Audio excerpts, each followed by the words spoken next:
Morning, students. Good afternoon. Good afternoon, students.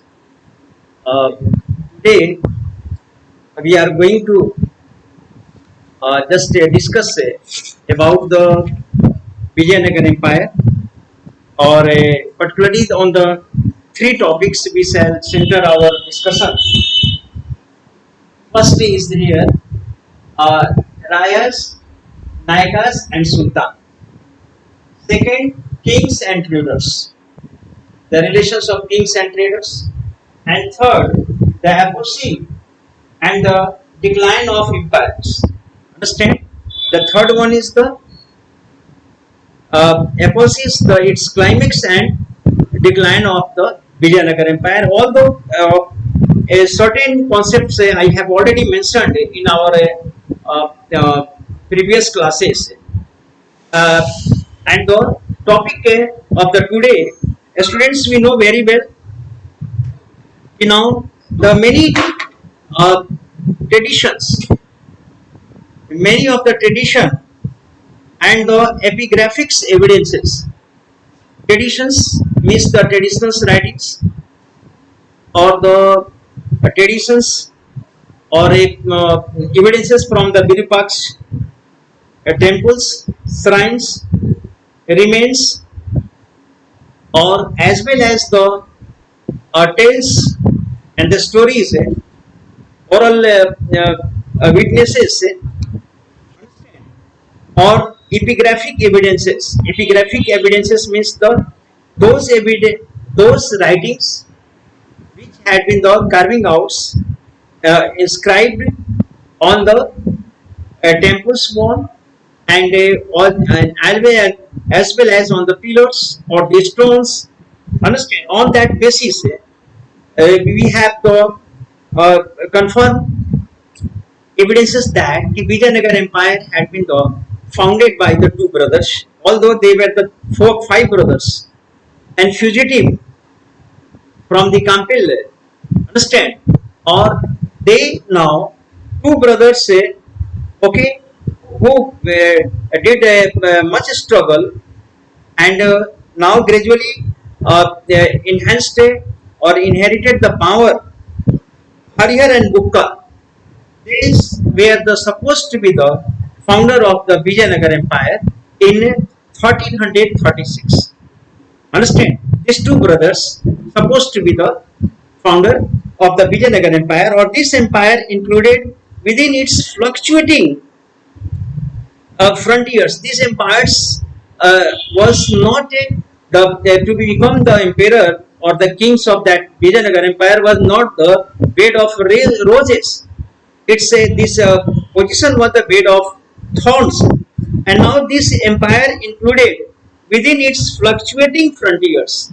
Sometimes this empire lost the some of the territories and frontiers. Sometimes it included the sum of the frontiers. So, my dear students, the peoples who spoke the different languages, the Vijayanagar Empire was now inhabited or the inhabited by the people, by the multi language speaking people, and now within this empire, the people from the different religions and the beliefs, understand, they lived in this Vijayanagar Empire.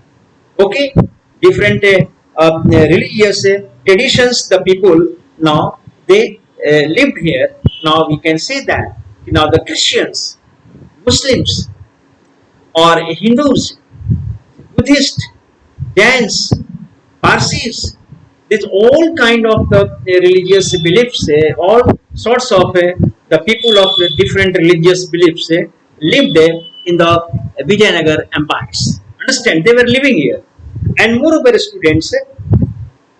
Now, one on their northern frontiers. Now we shall see that on their northern frontiers, north of the Vijayanagar, Vijayanagar's kings competed with the contemporary rulers, including sultans. Now, the Bahmani states broke down in the five sub-states. Understand? Ahmednagar, Bijapur, Golconda, Bidar, and Barar. Understand the five Muslim states that now this broken into the five states. So now in its these states were situated on the northern part of the Vijayanagar Empire, on the northern sides of the Vijayanagar Empire, or these rulers included the Sultans of Deccan, and in the other hand, the Gajpati rulers of the Odisha. Gajpati, the lord of elephants. Rulers were known as the Gajpati, the lord of elephants, the Odisha. But this empire had the confrontation with the Odisha, because Odisha was a coastal state, understand, coastal territory, from where they could have the much control over the overseas trade, and overseas commerce. Understand, trade and taxes. Understand, the goods could be the brought and the export and import could be the done very easily. So that's why the Vijayanagar emperors had their concentration and had their focus and attention towards the Odisha, and control the fertile river valleys, and the Vijayanagar Empire wanted the fertile river valleys of the Odisha and the resources generated by the lucrative overseas trade, and the Odisha having the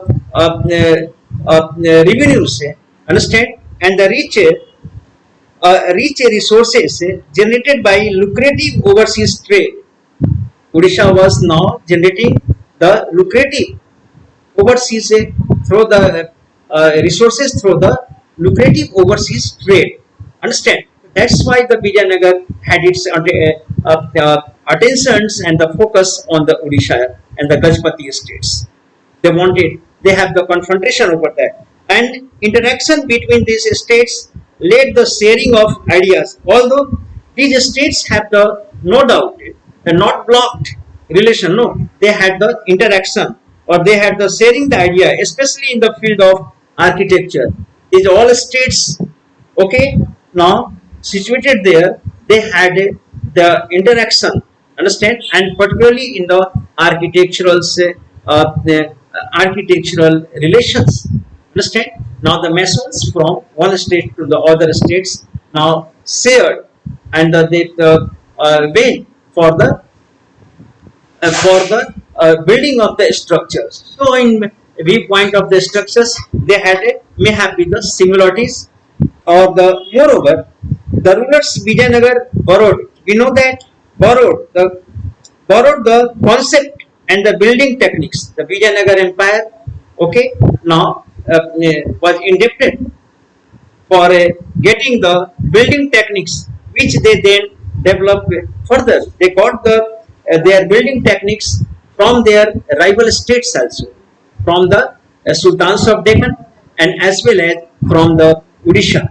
They got the Gajpati rulers of Odisha, they got the architectural techniques, and we can say they were indebted with the architectural techniques.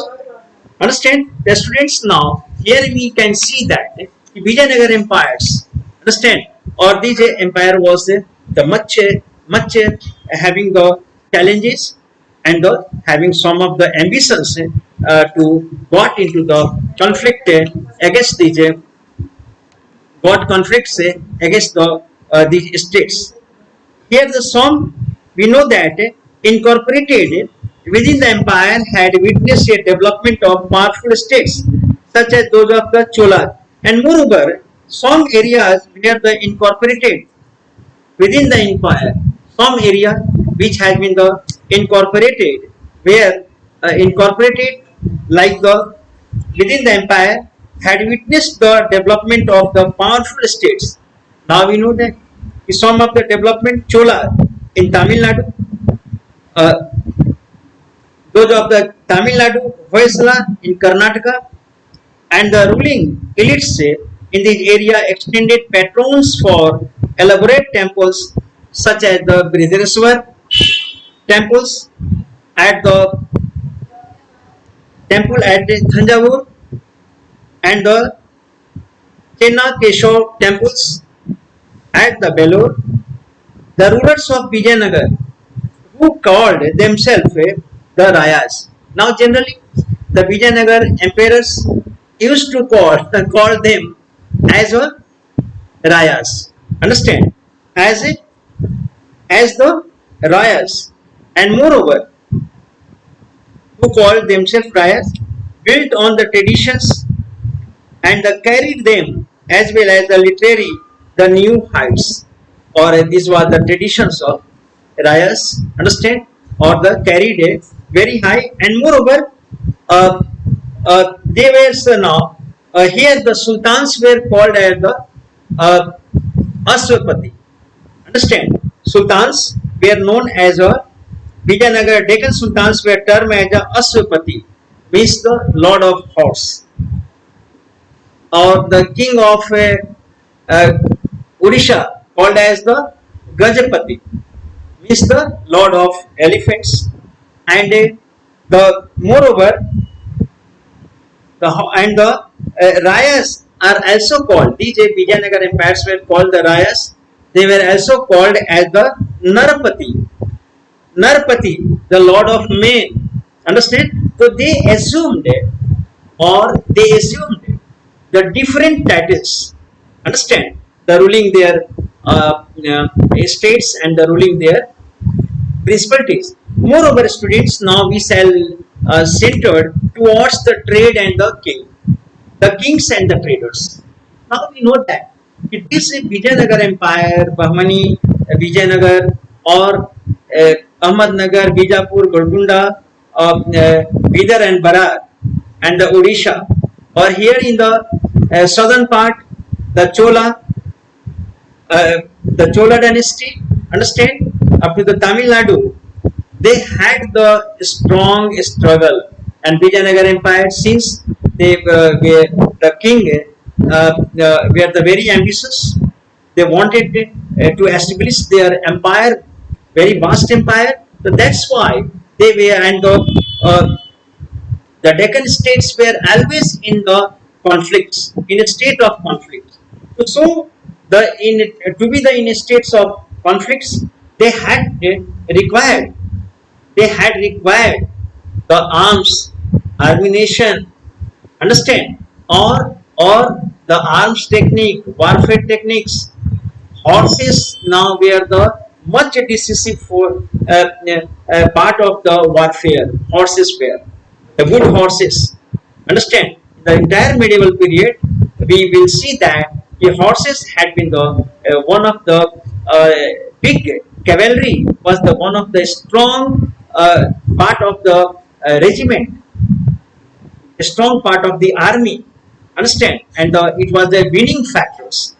Okay, the students, we shall see that here the warfare during these times, dependent warfare. I am telling again and again what warfare means: the war tactics that includes the arms, ammunitions, or the way of the war, tactics of the war. Understand? In which the many elements includes the warfares comes. Understand? The warfare dependent upon the effective cavalry. I have already said that a cavalry was the one of the strong part of this warfare. One thing is said that now the why the Arabians got victory over the India, or the Muslims got, now reason was that they were only the 12,000 cavalry, understand, of the Babur defeated the 1 lakhs army of the Ibrahim Lodi in the first battle of the Panipat. Now what? This was the strong cavalry, and moreover, Babur had a came with the cannons, understand, cannons and the gunpowder and cannons. That was the most deciding factors. Or here in the these states also, Vijayanagar or Bahmani states, here also there the cavalry was a deciding factors of the conflict. Understand? Or cavalry or the horses were particularly supplied from the Arabian horses are supposed to be the best breed of horses, and the Mongols and Central Asia you have already studied. Now the Mongol Empire established on what? On the horses. They had the availability of the horses on the steppes. The large tracts of the grassland was available there. So these horses breeding was the horse breeding was very favorable there. Understand? So that's why and those horses were needed in India.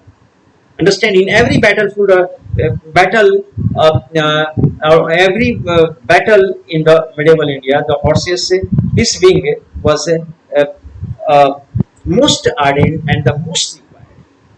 Okay, my dear students, let's see the cavalry and the import of horses from Arabia. Arabian horses were the best breed, supposed to be the, and the Arabs traders supplied to the Indians.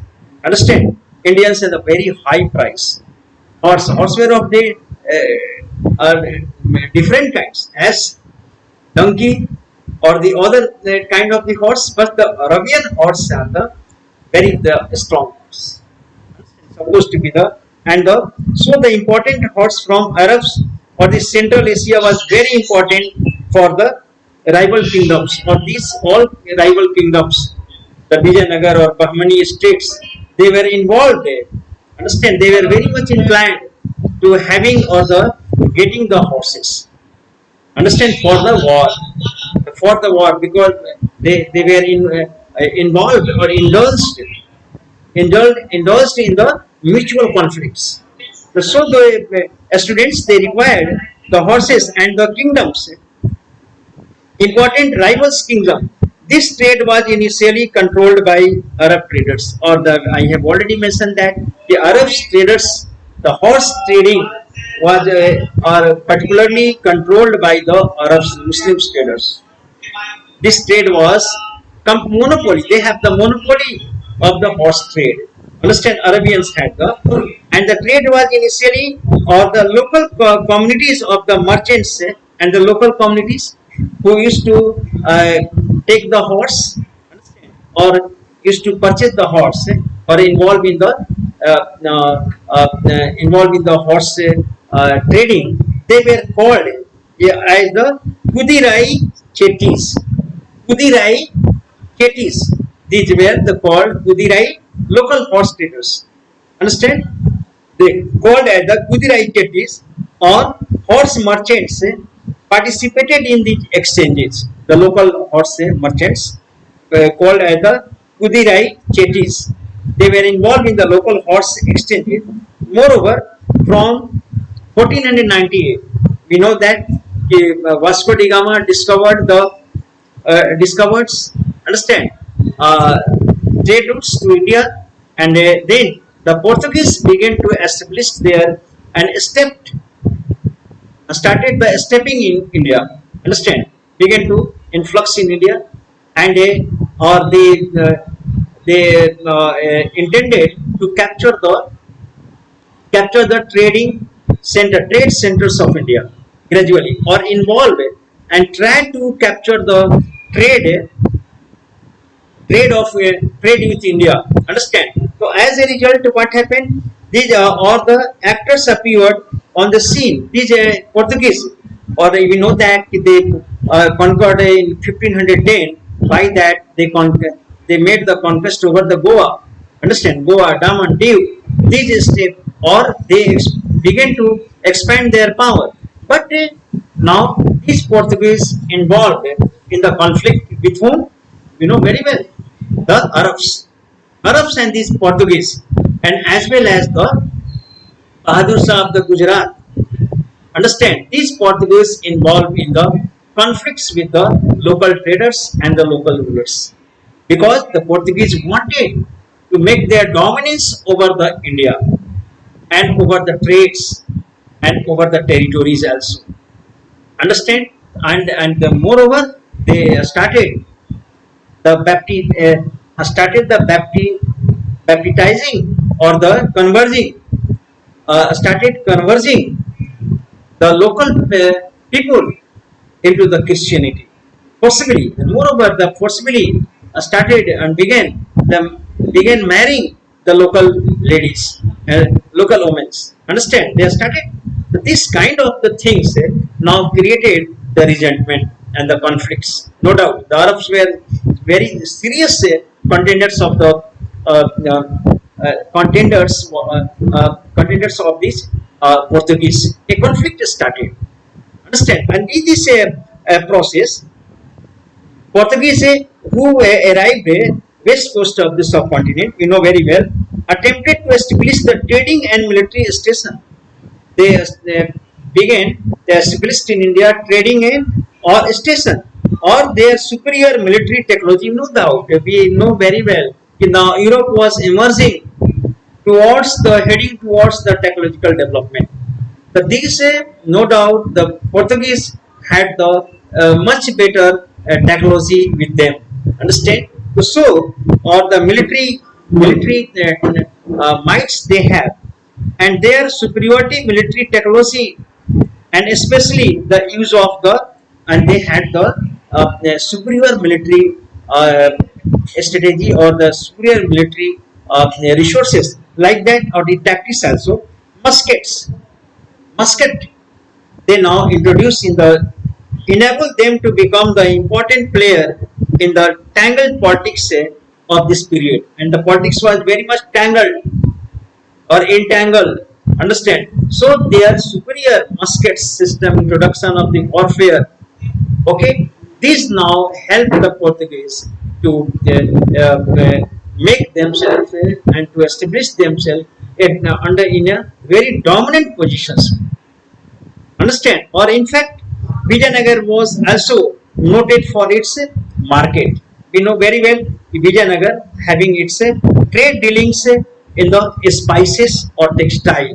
In these two fields, or the or precious stones, Vijayanagar held its specialty in the spices, or trade was often regarded as the status symbol, or the Vijayanagar flourished, trade and commerce flourished, and this now determined the status of the status for cities, and which boasted of the wealthy population, and this trade and commerce flourished. Trade and commerce now, understand, now made the people rich, and the people headed towards the prosperity, or moreover demanded, or so this rich and prosperous elite class of the cities, they demanded the luxurious goods or the things from the foreign lands. So this now their demands now enhance the trade relation, enhance the trade relation. Sometimes they demanded the high valued exotic goods, especially precious stones, the elites and the jewelry, the even the derived from the trade, in turn contributed significantly to the prosperity of the state. These trade connections or the trade interaction, no doubt, prospered the Vijayanagar cities, and the revenue also it's brought the trade connection, and the trade transactions brought the huge revenue of now raised the huge revenue for the state and for the Vijayanagar Empire. So that's why this now enabled, no doubt, financially Vijayanagar Empire became very sound, or the very or this finance helped in the growth of the state in the different fields. Understand, students? Now here the next uh, topic, the next topic we have to be the see here, the apogee, and the decline of the empire. Understand, students? About that, we are going to a very brief history of the empire. This is the now the climax of this Vijayanagar Empire and its downfall.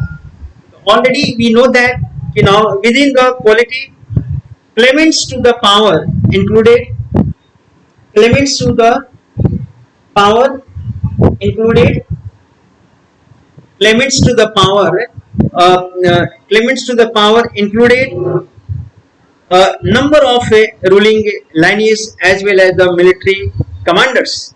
Now we know that claimants to the power.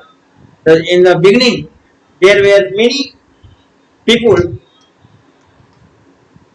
they were claiming, or the group were claiming for the powers. Understand? They were claiming for the power,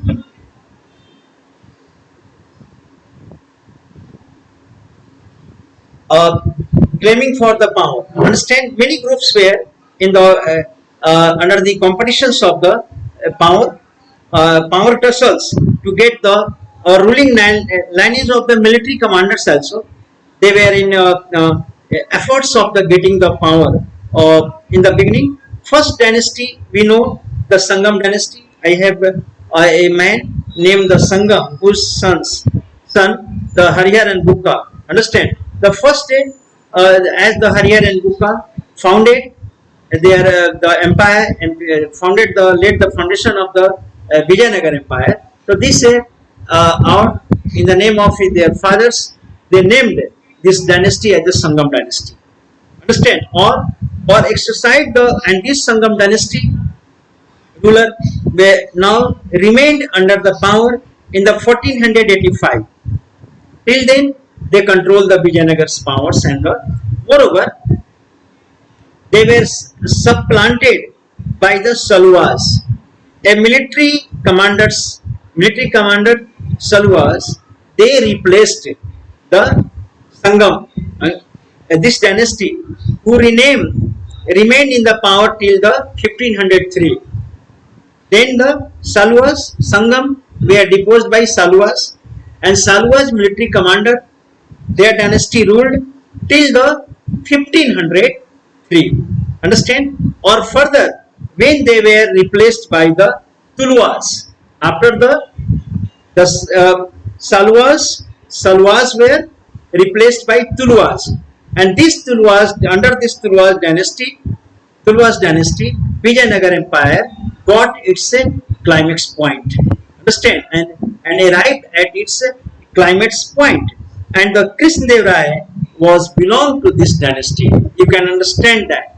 Understand? The Krishnadev Raya, a mighty man who belonged to this dynasty, or the Krishnadev Raya was just characterized by the expansion of the and the consolidation. His rule was characterized. Now he was the expansionist man, or as well as he consolidated the his empires. Understand well?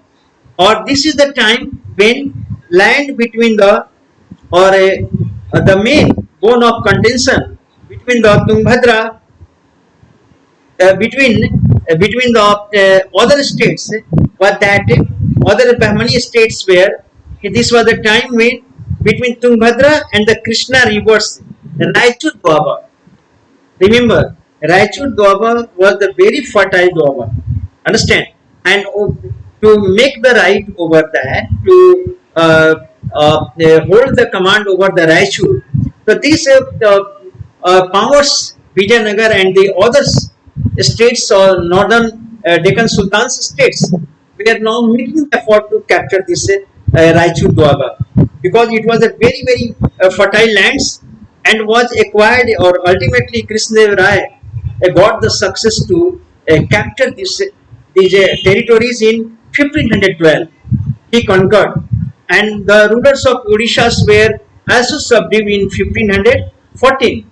Gajpati rulers were subdued by the Krishnadev Raya, and severe defeats were inflicted on the sultans of the Bijapur in 1920.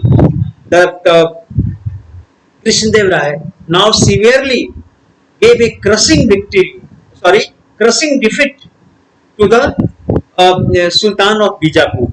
It was and all kingdoms remained in a constant state of military preparedness. And although the Vijayanagar empires was in a state of the military preparedness, full of military power, but even then, Krishnadev Raya now gave a crushing defeats to that Bijapur state. That is and moreover, it flourished under the condition unparalleled peace and the process. And under the Krishnadev Raya, Vijayanagar Empire flourished in very peaceful manner, and the peace brings the prosperity. You know very well, the peace now creates the ground for prosperity. So the Vijayanagar Empire became the prosper, and moreover, Krishnadev Rai is credited with building some of the temples and the prosperity. Naturally, where there will be the prosperity, the temples and the will be the impressive temples he got constructed, and as well as now he added the impressive Gopuram. Gopuram means the gate, main gate. Understand, a high and lofty main gate of the temples called to be as a Gopuram.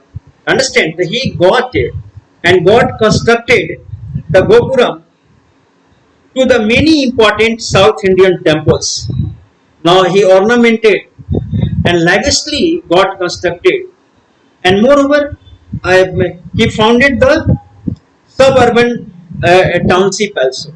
Suburban outskirt township near the Vijayanagar called the Naga Nagalpuram. Nagalapuram. Okay, after his mother, in the name of her mother, after the mother's name, he now got constructed and got settled a new city, Nagalapuram. Nagalapuram, in the name of his mother. Understand? So in this way, the Krishnadeva Rai, and moreover, some of the most detailed description of Vijayanagar come from his time and just after. Okay, most of the this description came because the during his time many foreign travelers now they traveled in the Vijayanagar Empire, or they have given the vivids or the different kinds of the accounts they have written about the cities, about the administration, about the personality of the Krishnadeva Rai. Many accounts have been written by the foreign travelers who visited during his period. Understand, students? Now, the after that,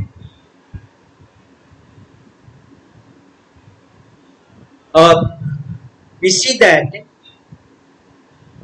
the time is about to be the over. Okay, the next stances I will continue the next topic further. Thank you very much.